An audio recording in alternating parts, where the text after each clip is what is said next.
శ్రీకాకుళం జిల్లా నరసన్నపేట సర్కిల్ పరిధిలో వరుసగా చోటు చేసుకుంటున్న దొంగతనాల కేసులను పోలీసులు తెరదించారు.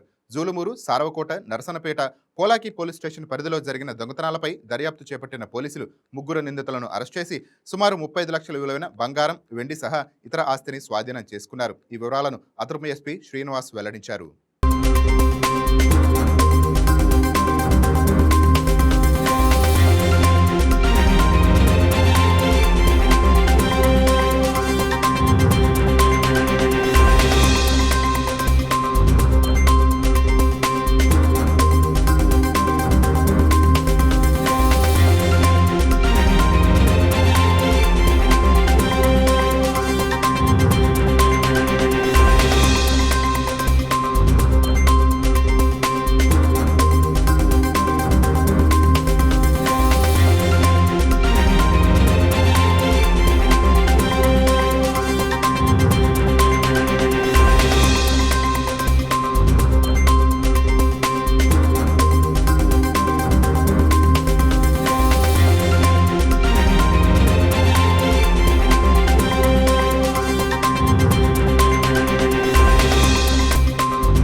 ఈ వీడియో మీకు నచ్చినట్లయితే లైక్ కొట్టి షేర్ చేసి మా వైకే టీవీ ఛానల్ని సబ్స్క్రైబ్ చేయండి.